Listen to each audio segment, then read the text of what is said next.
আল্লাহ তাআলা কি বললেন?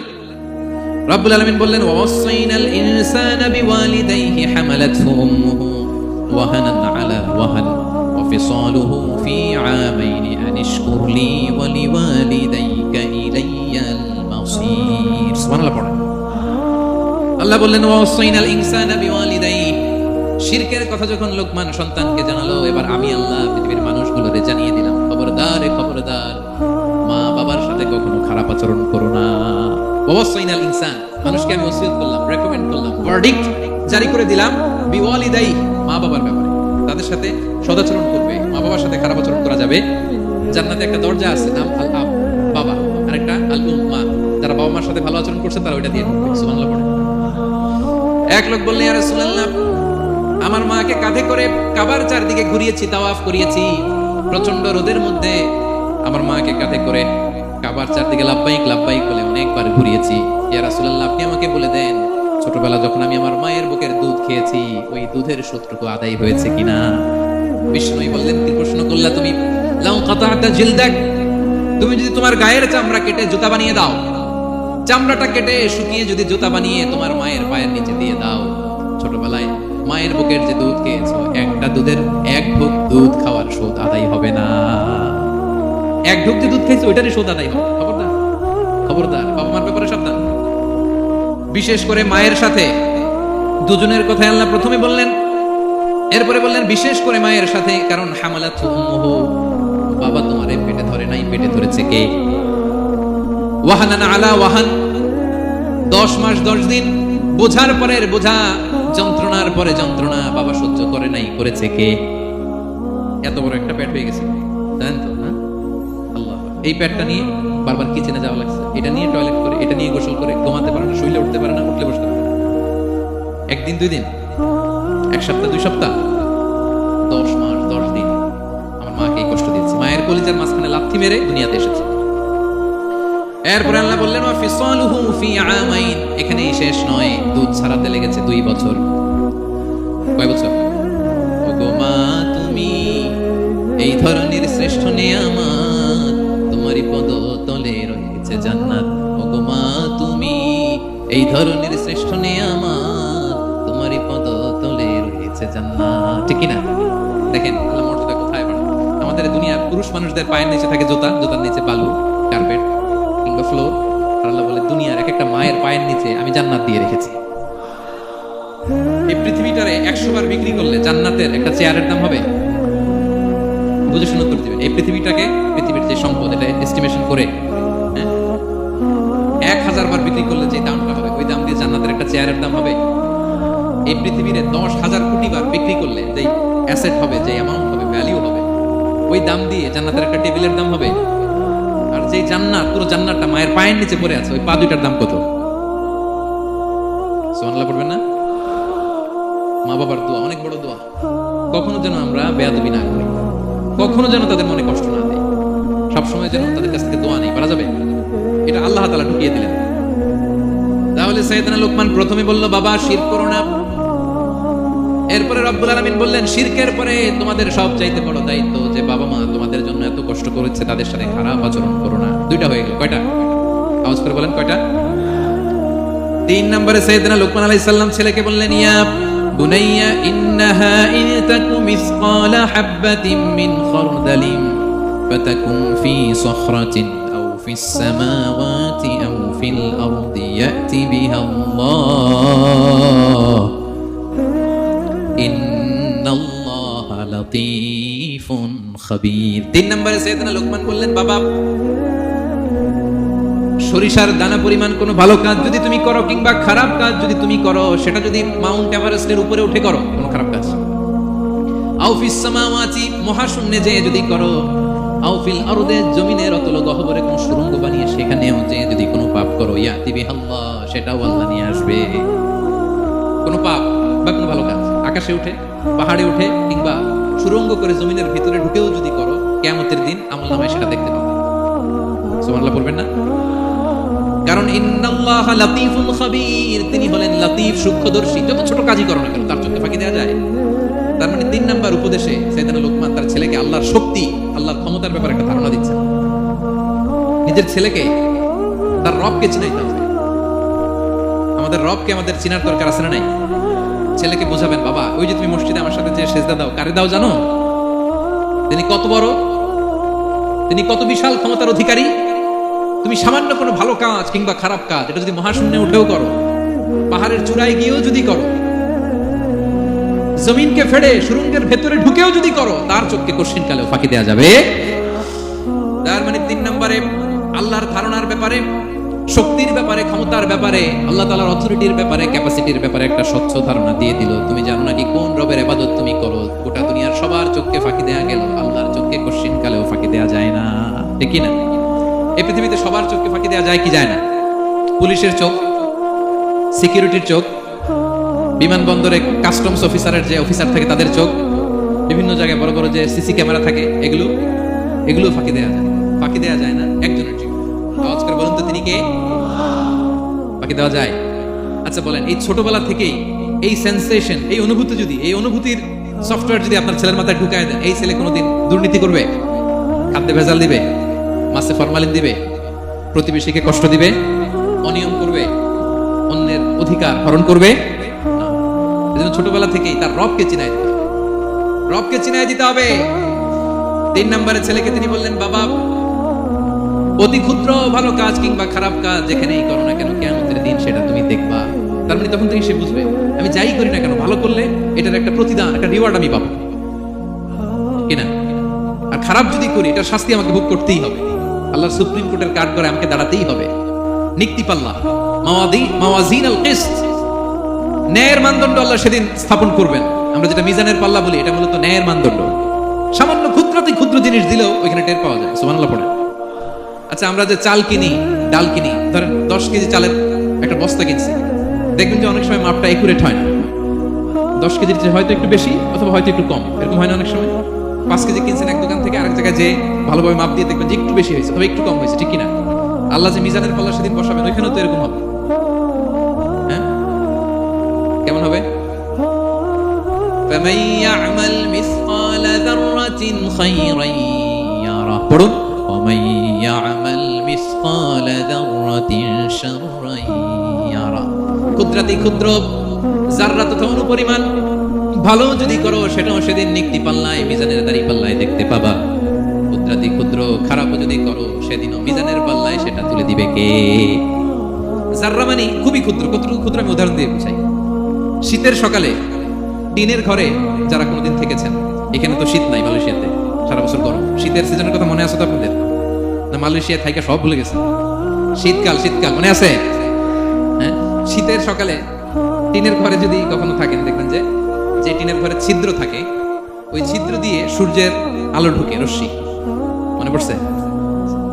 শীতের সকাল, টিনের ছিদ্র দিয়ে দেখবেন চিকন একটা সূর্যের রশ্মি ঢুকছে। ওইটার কাছে গেলে দেখা যায় সামান্য ধুলাবালি, কেমন যেন ডাস্ট উড়ে এটার মধ্যে।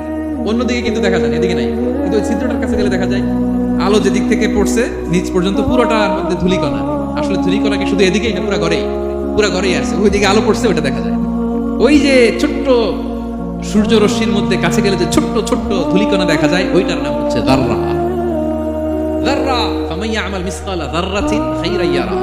এই ধুলিকণার ডাস্টের যাররা পরিমাণ ভালো করলে সেটাও দেখতে পাবা, আবার যাররা পরিমাণ খারাপ করলে সেদিন কিয়ামতের ময়দানে মিজানের পাল্লায় সেটাও দেখতে পাবা। সুবহানাল্লাহ। তার মানে 3 নম্বরে ছেলেকে আল্লাহর শক্তি আর সম্ভাবনা সম্পর্কে সতর্ক করলেন, জানান দিয়ে বললেন, বাবা যেটাই করো না কেন, সবার চোখকে ফাঁকি দেওয়া যায় না, একজনের চোখ, তিনি কে? কয়টা গেল উপদেশ? সবাই বলুন তো কয়টা? 3টা। 4 নম্বরে লোকমান আলাইহিস সালাম বললেন, ইয়া বুনাইয়া আকিমিস সালাহ, ও আমার সন্তান, 4 নম্বরে উপদেশ হলো তোমাকে নামাজ কায়েম করতে হবে। নামাজ, সবার আগে নামাজ। কাজকে বলে দাও আমার নামাজ আছে, নামাজকে বলো না কাজ আছে, ঠিক কি না? সালাত কায়েম করো, ও সালাত কায়েম করো, হবে জান্নাতি তুমি, হবে জান্নাতি তুমি, দিবে কাল হাসরে শীতল ছায়া আরশে আজিম। রব্বিয়াল আলা রব্বিয়াল আজিম, রব্বিয়াল আলা রব্বিয়াল আজিম। সুবহানাল্লাহ পড়ে। 4 নম্বরে আকিমিস সালাহ, ও আমার কলেজের টুকরা সন্তান, নামাজ কায়েম করো। নামাজ কিয়ামতের ময়দানে সর্বপ্রথম যে জিনিসটার হিসাব আল্লাহ চাইবেন, ওটা কি? সবাই বলেন একসাথে, সেটা কি? বিশ্বনবী ইন্তেকালের আগে বললেন আসসালাত আসসালাত ওয়া মা মালাকাত আইমানুকুম, ও আমার উম্মতেরা নামাজ নামাজ। বিশ্বনবীর রূহ বের হয়ে যাবে, মালাকুল মউত চলে আসলো, এখনই রূহ মুবারক কবজ করে নিয়ে যাবে। অন্তিম মুহূর্তে গোটা উম্মার জন্য বিশ্বনবী যে মেসেজটা ড্রপ দিয়ে গেলেন সেটার নাম হলো নামাজ। সালাত আসসালাত। উম্মতেরা নামাজ নষ্ট করো না, নামাজ নষ্ট করো না।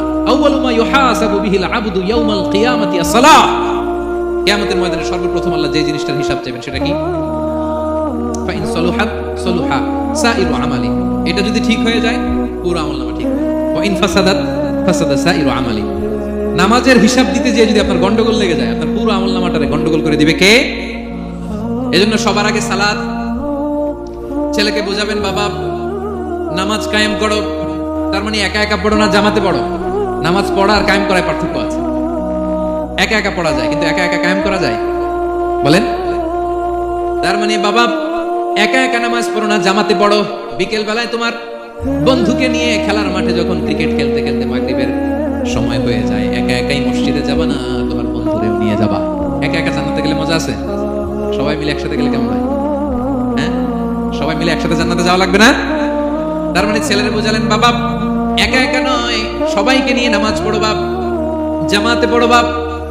গোটা সমাজটারে মুসল্লি সমাজ বানাবা, এটার নাম হচ্ছে ইকামাতুস সালাহ। ছেলেকে বললেন আকিমিস সালাহ, ও আমার কলিজার টুকরা বাজান নামাজ কায়েম করো। বিষ্ণু ইসা ইসলাম বললেন মুরু সুবিয়ানাকুম বিস সালাতি ওয়া হুম আবনাউ সাবউ সিনিন।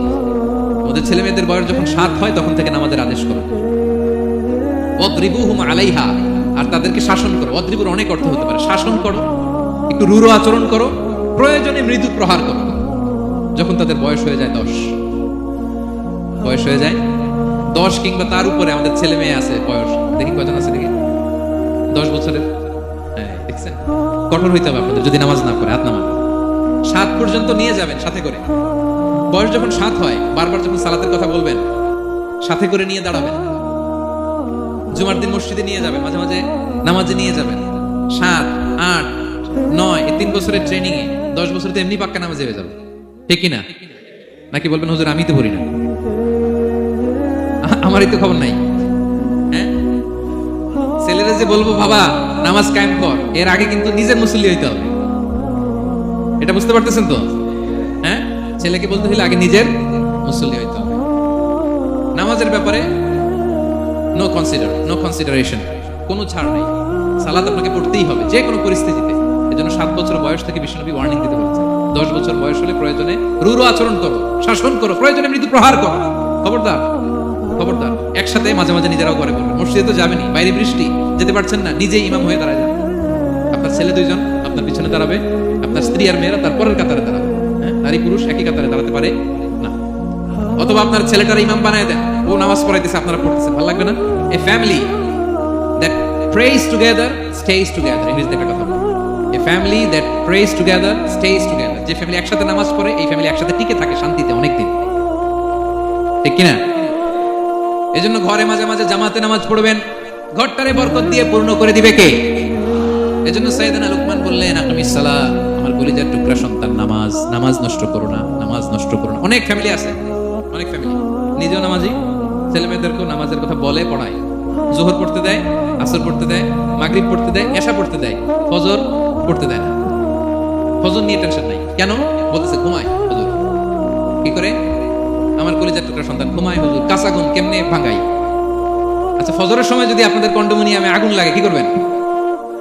ফজরের সময় লাগছে আগুন, আর একটু ঘুমাক, কাঁচা ঘুম। হ্যাঁ বলবেন, বলবেন, কথা বুঝে নাই বোধহয়। যে বাবা মারা মনে করে সকালে কিভাবে ডাকি, উঠতে চায় না হুজুর, কাঁচা ঘুম, কষ্ট হয়ে যায়। ফজরের সময় যদি আগুন লেগে যায় আপনার ঘরে, কি করবেন? আর একটু ঘুমা, কাঁচা ঘুম। দুনিয়ার আগুন থেকে নিজের সন্তানকে বাঁচানোর জন্য যেমনি ডেকে উঠান, দুনিয়ার আগুন থেকে রক্ষা করার জন্য যেমনি ডাকেন, উঠায় নিয়ে আসেন, জাহান্নামের কঠিন আগুন থেকে বাঁচানোর জন্য ফজরের সময়ও ডাকার দরকার আছে না নাই? দুনিয়ার আগুনের চেয়ে কমপক্ষে 70 গুণ বেশি তেজ হওয়া। বিষ্ণু বলেন নারুকুম তুকিদুন, যে আগুন দিয়ে কিচেনে রান্না করো, জাহান্নামের আগুন কিন্তু এই আগুন নয়। জাহান্নামের আগুন দুনিয়ার আগুনের চাইতে কমপক্ষে 70 গুণ বেশি তেজ হওয়া। তাহলে ফজরের সময় ডাকবেন তো ছেলে মেয়েকে, হ্যাঁ, নিজেও পড়বেন, ছেলে মেয়েদেরকেও ডাকবেন। আকিমিস সালাহ। 4 নম্বরে বললেন বাবা নামাজ কায়েম করো, নামাজ ছেড়ে দিও না। 5 নম্বরে বললেন ওয়া'মুর বিল মা'রুফ, ভালো কাজের আদেশ করো। 6 নম্বরে বললেন ওয়ানহা আনিল মুনকার, খারাপ কাজ থেকে নিষেধ করো। দেখেন কি বাবা ছিল সেদিন লোকমান। ছেলের বললেন নামাজ পড়ার পরে বললেন ওয়া'মুর বিল মা'রুফ, ভালো কাজের আদেশ করো, ভালো কাজের আদেশ করো। ওয়ানহা আনিল মুনকার, মন্দ কাজ থেকে নিষেধ করো। আমরা অনেকে নিজেরাই ভালো করি, নিজেরাই ভালো কাজ করি, অন্যদেরকে বলি না, এরকম আছে না নাই? সমাজে পাপ হলে, অন্যায় হলে আমরা কথা বলতে চাই না, এরকম আছে না নাই?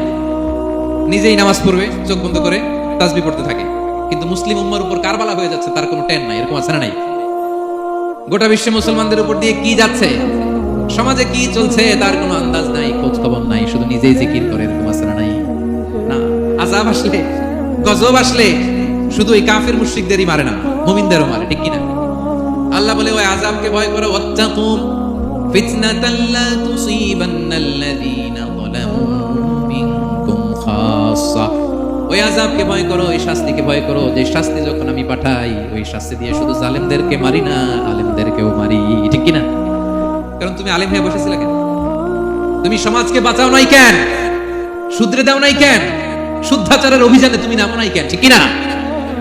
তুমি একা একা জিকির করে তোমার আল্লাহর ওলি হইতে বলছে কে? গোটা সমাজকে তোমার বাঁচাতে হবে। একটা জাহাজ 2 তলা, আপনি আছেন 2য় তলায়, নিচ তলায় একদল লোক জাহাজের তলা ছিদ্র করতেছে।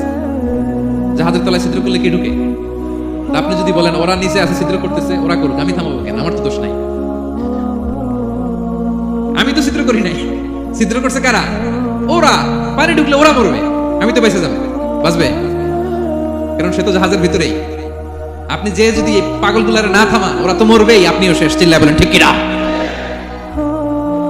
এজন্য সমাজে যখন পাপ হয়, অন্যায় হয়, দেখা মাত্রই আপনাকে থামাতে হবে, তা না হলে এই পাপের কারণে, অন্যায়ের কারণে আযাব আর গজব যখন আসবে, পাপীরাই মরবেন, আপনিও মরবেন, ঠিক কিনা?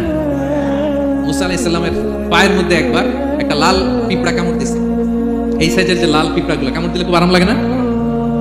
কেমন লাগে? হ্যাঁ, খুব ব্যথা করে, প্রচন্ড ব্যথা করে। তো মুসা আলাইহিস সালামের মেজাজ কি নরম না গরম? খুব তাড়াতাড়ি রেগে যেতেন। এক এক নবীর এক এক অ্যাট্রিবিউটস ছিল, হ্যাঁ, এক এক বৈশিষ্ট্য ছিল। উনি অনেক রেগে যেতেন। উনি থাপ্পড় মেরে একবার ফেরাউনের বাবুর্চিকে দুনিয়া থেকে শেষ, এক থাপ্পড়, এত শক্তি। সেই বুখারীতে এসেছে মালাকুল মাউতকে মারছিলেন একবার। ওই যে ছোটবেলা থেকে মারার অভ্যাস, ছোটবেলায় কার গালে দিছিল জানে না বোধহয়? ফেরাউন অন্যায় দেখলেই ছোটবেলায় ফেরাউনের গালে দিছে একটা, বড় হয়ে ফেরাউনের বাবুর্চির একটা, এরপরে মালাকুল মাউতকে একটা। এর কারণ মালাকুল মাউত আবার মালাকুল মাউতের মতো আসে, মানুষের আকৃতিতে এসেছিল, তো পারমিশন না নিয়ে ঢুকছে। উনি ভাবছে এমনি মানুষ, কিন্তু পারমিশন নিলি না কেন? তো মুসা আলাইহিস সালামের পায়ের মধ্যে লাল পোকা, লাল পিঁপড়া কামড় দিছে, প্রচন্ড ব্যথা পাইতেছে, ডলতেছে, আর রেগে গেছে। রেগে তাকে দেখে এদিকে লাল পিঁপড়ার বাসা, যে পা দিয়ে ডলে সবগুলোর মেরে ফেলছে। তো ঘটনাটা ছিল মুসা আলাইহিস সালাম আল্লাহকে জিজ্ঞেস করছিলেন এই ঘটনাটা আল্লাহ কেন ঘটাইছে। আল্লাহকে জিজ্ঞেস করছিলেন, আল্লাহ আযাব যখন কোন এলাকায় পাঠান তখন তো শুধু জালিমরাই মরে না, ভালো লোকগুলোও তো মারা যায়, তো এই আযাবে ভালো লোকগুলা কেন মরে? আল্লাহ উত্তর দেয় না, এই ঘটনা ঘটাই দিচ্ছে। পিঁপড়া যখন কামড় দিছে, রেগে সবগুলো মেরে ফেলছে। আল্লাহ বলে, মুসা কামড় দিছিল কয়টা? আল্লাহ একটা, তো ওগুলোর মার লাগে। অ্যাকশনে যখন যায়, এত কিছু দেখে অ্যাকশন নেওয়া যায় না।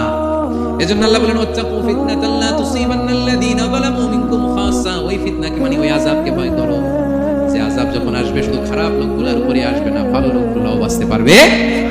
কারণ ভালো মানুষরা আশেপাশের লোকদেরকে ভালো বানায় নাই কেন? একা নামাজ পড়েছো কেন? নামাজের দাওয়াত দাও নাই কেন? নিজে হালাল খাইছো, সমাজ করে হালাল দিয়ে বিনির্মাণ করো নাই কেন? এজন্য আযাব আসলে শুধু জালেমদের উপরে আসে না, আলেমদের উপরে আসে, খবরদার। এজন্য ছেলেরে বললেন, বাবা শুধু নামাজ পড়লেই হবে না, ওয়া'মুর বিল মা'রুফ, ভালো কাজের আদেশ করবা, ওয়ানহা আনিল মুনকার, খারাপ কাজ থেকে নিষেধ করবা। এটা আসলে দায়িত্ব হচ্ছে সরকার প্রধান। যারা ক্ষমতার চেয়ারে বসে তাদেরকে আল্লাহ 4 দফা মূলনীতি দিয়েছেন। আল্লাযীনা মাক্কান্নাহুম ফিল আরদি আকামুস সালাতা ওয়া আতাউজ যাকাতা ওয়া আমারু বিল মা'রুফ ওয়া নাহাউ আনিল মুনকার ওয়া লিল্লাহি আকিবাতুল উমুর। আল্লাহ বলেন, যাদেরকে আমি ক্ষমতার চেয়ারে বসাই, 4টা দায়িত্ব তাদেরকে দেই। তাদের প্রধান কাজ নামাজ কায়েম করবে, সমাজে যাকাত আদায় করবে, ভালো কাজের আদেশ করবে, তারপরে মন্দ কাজের নিষেধ করবে। ক্ষমতার চেয়ার যারা পায় তাদের জন্য মূলনীতি এটা।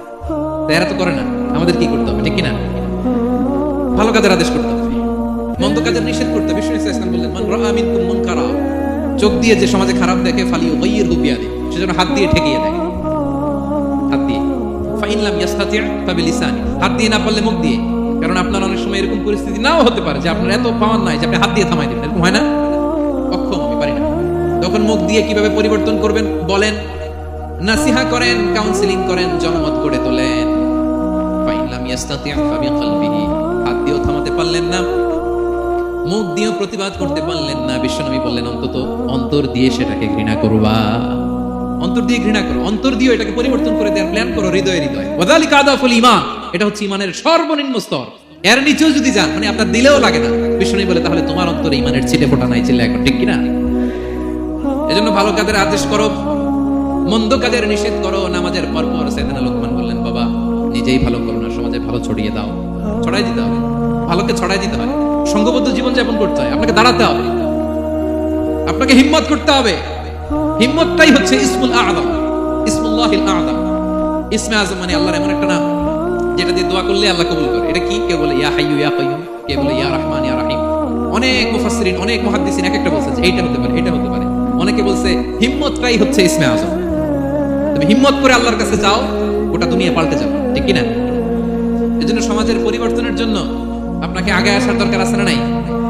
ছেলেকে দেখেন সুবহানাল্লাহ কিভাবে ছেলেকে গড়ে তুলতে হয়। প্যারেন্টিং লেসন ফ্রম সূরা লুকমান, কিভাবে আপনি প্যারেন্টিং লেসন বের করে আনবেন, বাবা হিসেবে কিভাবে আপনি ছেলেকে গড়ে তুলবেন। নামাজের পরপর সাইয়েদনা লুকমান বললেন, ভালো কাজের আদেশ করবা, মন্দ কাজের নিষেধ করবা। এরপরে বললেন, ওয়াসবির আলা মা আসাবাক ইন্না যালিকা মিন আজমিল উমুর। লুকমান বললেন, ওয়াসবির আলা মা আসাবাক, বিপদে ধৈর্য ধর। কারণ লোকমান আলাইহিস সালাম ভালো করেই জানেন যে নামাজ কায়েমের আন্দোলন করে, যে সত্যের পথে আহ্বান করে, যে অন্যায় কাজে বাধা দেয়, সমাজ তারে ওয়েলকাম করে না। তার জীবনে দুঃখ আছে,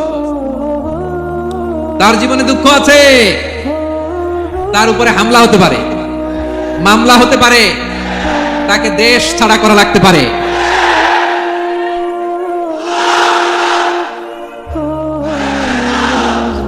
ওয়াসবির আলা মা আসাবাক, বাবা খুব ভালো করেই জানে বিপদ নেমে আসতে পারে। যে নামাজ কায়েমের আন্দোলন করে, যে সৎ কাজের আদেশ করে, অসৎ কাজে বাধা দেয়, তাকে থামানোর জন্য, হ্যাঁ, তার অগ্রযাত্রাকে রুখে দেওয়ার জন্য, তার রাস্তাকে ব্লক করার জন্য যুগে যুগে সমাজে সমাজে আছে না নাই? আছে। ঘাবড়ে গেলে চলবে না। এই পথ এটা ফুল সজ্জার কোনো পথ নয়, এটা কণ্টকাকীর্ণ, এখানে প্রতি পদে পদে কাটা। এটা জেনেই আমরা এই পথে এসেছি, ঠিক কিনা? এজন্য আমাদেরকে রুখে দেয়া যাবে না, আমরা সত্যের কথা বলেই যাব, আমরা অন্যায় দেখলে প্রতিবাদ করেই যাব। প্রতিবাদ করবেন, দাঁড়াবেন। আপনি দাঁড়ালেই দেখবেন পরিস্থিতি অন্যরকম হয়ে গেছে। দাঁড়ান না, যে আপনি অন্যায় করতেছে, আপনি দাঁড়ান না কেন? অপরাধ করতেছে, আপনি থামান না কেন? আপনার বোনের বয়সী একটা মেয়েকে টিস করতেছে কিছু ছেলেরা, আপনি দাঁড়ান না কেন? ওদের 10 জনের চেয়ে আপনার শক্তি অনেক বড়। সত্যের যে শক্তি আছে, মিথ্যা তার সামনে মুখ থুবড়ে পড়ে। আপনি দাঁড়ান, আপনি জিজ্ঞেস করেন এরকম করতেছে কেন, টিস করতেছে কেন? আপনি ওখানে জনমত গড়বেন, আপনি দাঁড়ালে আরো 10 জন দাঁড়াবে, ঠিক কিনা? দাঁড়াতে আপনাকে সাহস করে দাঁড়াতে হবে। সালাত কায়েমের আন্দোলন যারা করে, সৎ কাজের আদেশ যারা দেয়, মন্দ কাজ থেকে নিষেধ যারা করে, তাদের জীবনে পরীক্ষা আছে না নাই? এজন্য সাইয়েদনা লোকমান বললেন, বাবা যেই নসিহত তোমাকে দিচ্ছি এটা পালন করলে বিপদ আসবে, কিন্তু ঘাবড়ে যেও না, আতঙ্কিত হয়েও না। ওয়াসবির আলা মা আসাবাক, বিপদে ধৈর্য ধরো, ধৈর্য ধারণ করতে হবে। সবর, সবর নিয়ে কোথায় যেন আলোচনা করেছিলাম যে সবর এটা এমন একটা গাছ যে গাছের চারদিকে থাকে কাটা, কিন্তু ফলটা বড় মিষ্টি। সবর বাংলা জানেন তো কি? ধৈর্য। ধৈর্য এমন একটা গাছ যে গাছের চারিদিকে কাটা, কিন্তু ফলটা মিষ্টি, সুস্বাদু। এই সুস্বাদু ফল খেতে হলে এই কাটাগুলো সহ্য করতে হবে। ধৈর্য। ছোট্ট ছেলে মেয়েদেরকে ননির পুতুল করে গড়ে তুলবেন না, খবরদার। ওদেরকে কষ্ট সহিষ্ণু করে গড়ে তুলবেন। আপনি থাকতেই কষ্ট করা শেখান, তার জীবনটা স্মুথ হবে, তার ক্যারিয়ারটা ব্রাইট হবে, তার ভবিষ্যৎটা সুন্দর হবে। ছেলে মেয়েরা কিছু চাইলেই সাথে সাথে দিবেন। অনেক বাবা মা আছে এত আদর করে, এত বেশি আহ্লাদ করে, যা চায় তাই দেয়, পরে হিতে বিপরীত হয়, ঠিক কিনা? ছেলে মেয়েকে অভাব শেখান, ছেলে মেয়েকে কষ্ট শেখান, ওদেরকে সংগ্রাম শেখান, প্রতিকূল পরিবেশে কি করে টিকে থাকতে হয় এটার সবক শেখান। সেদিন লোকমান তাই করলেন, ছেলেদের সবর শিখাইলেন যে বাবা ধৈর্য ধারণ করো, আতঙ্কিত হবে না। জীবন এটা সহজ নয়, জীবন চলার পথ সহজ নয়, এটাকে সহজ করে নিতে হয়। কখনো সবর করে, কখনো ক্ষমা করে, কখনো অন্যকে ইগনোর করে, কখনো দোয়া করে, কখনো আল্লাহর উপর তাওয়াক্কুল করে, ঠিক কিনা? ছেলে মেয়েকে আদর করে বোঝাবেন, বাবা এখন তুমি বাবার হোটেলে খাও, মায়ের হোটেলে ঘুমাও। সারা জীবন এমন চলবে না, দুনিয়াটা বড্ড কঠিন, এখানে কেউ কাউরে জায়গা করে দেয় না, নিজের জায়গা নিজেরই করে নিতে হয়, ঠিক কিনা? ছোটবেলা থেকেই তাকে দৃঢ় মনোবলের করে তুলতাম যে বাবা দুনিয়াটা এত সহজ নয়, এটা সহজ করে নিতে হয়। This is the life hacks. এই লাইফ হ্যাক গুলো আপনি শেখাবেন, লাইফ লেসন গুলো শেখাবেন। ধৈর্য ধরো, সৎ কাজের আদেশ দাও, মন্দ কাজের নিষেধ করো। এগুলো করতে গেলে একটু বাধা বিপত্তি আসবে, কিন্তু শেষ হাসিটা তুমি হাসবে, ঠিক কিনা? বিজয় তোমারই হবে। কি বলেন? সময়ই কথা বলে, সময়ই কথা বলে। বিপদে ধৈর্য ধরো। বিশ্বনবী কল্লা বলেন, ওসবির আলা মা ইয়াকুলুনা ওয়াহজুরহুম হাজরান জামিলা। নবী হে, বিপদে ধৈর্য হারা হবেন না, ভালো সময় সামনে আসছে। মক্কায় আপনারে কষ্ট দেয়, গণক বলে, জাদুকর বলে, পাগল বলে, মদিনাতে বিজয় আপনারই হবে, ঠিক কি না? ছেলে মেয়ে যেন আশাবাদী হয়ে গড়ে ওঠে, হোপফুল, আতঙ্কিত যেন না হয়। কষ্ট শিখান, ধৈর্য শিখান। আচ্ছা গেল। এরপর তিনি বললেন, ওয়ালা তুসাইর খাদ্দাকা লিন্নাস। ও আমার কলিজার টুকরা সন্তান, ওয়ালা তুসাইর খাদ্দাকা লিন্নাস, অহংকার করে মানুষ থেকে মুখ ফিরিয়ে নিও না। ছেলেরে এবার সোশ্যাল বানানোর চেষ্টা করতেছে। ওয়ালা তুসাইর খাদ্দাকা লিন্নাস। দেখেন একটার পর একটা, প্রথমে স্রষ্টারে চিনাইলেন, তাই না? এরপরে স্রষ্টার ক্ষমতা সম্পর্কে শিখাইলেন, এরপরে আধ্যাত্মিকতা শিখাইলেন, এরপরে ইবাদত কি সেটা জানালেন, এরপরে তিনি সোশ্যাল এঙ্গেজমেন্ট কিভাবে করবেন, সোশ্যাল রিফর্ম কিভাবে করবেন শিখালেন। এবার মানুষের সাথে কিভাবে মিশতে হয় সেটা শিখাচ্ছেন। মানে পিপল ওরিয়েন্টেড হও। ওয়ালা তুসাইর খাদ্দাকা লিন্নাস, অহংকার করে মানুষের থেকে মুখ ফিরিয়ে নিও, মুখ ছিটকাবে না। মানুষকে সম্মান করো, মানুষের সাথে মেশো, বি পিপল ওরিয়েন্টেড। আমাদের অনেক ছেলে মেয়েরা মানুষের সাথে মিশতে পারে, দোষকার বাবা মায়ের শেখায় না। একটা সময় আমাদের মনে আছে, ছোটবেলায় মেহমান আসলে আমরা এত খুশি হইতাম, কি বলেন? মেহমানের কাছে যাইতাম, সূরা শোনাইতাম, কবিতা শোনাতাম, এটা খেলতাম, ওটা করতাম, যাওয়ার সময় আমাদেরকে টাকা দিয়ে যেত, হায় রে খুশি। এখন দেখবেন টেনে হিসেবে মেহমানের সামনে আনা যায় না। এরকম আছে না নাই? অনেক ফ্যামিলিতে এরকম আছে যে তারা সারাদিন ডিভাইস নিয়ে, এই ডিভাইস আসক্তি এত মারাত্মক পর্যায়ে পৌঁছেছে যে তারা মানুষের সাথে মিশতে পারে। এই পাবলিক ওরিয়েন্টেশনটা অনেকের নাই, পিপল ওরিয়েন্টেশন নাই। অনেক ছোট বাচ্চা, মেহমান আসছে, তুমি একটু আসো, সালাম দাও, বসো, আসতে চায় না, বসতে চায় না, কারণ ওরা শেখানো হয় না। সারাদিন দিয়ে রাখছে কি হাতে? মোবাইল। যেন ছোটবেলা থেকে আমরা যেন সামাজিক বানাই, বাচ্চাকে যেন শেখাই, বাবা মুরব্বীকে দেখলে সালাম দিতে হবে, কি করতে হবে ওরা শিখাবেন।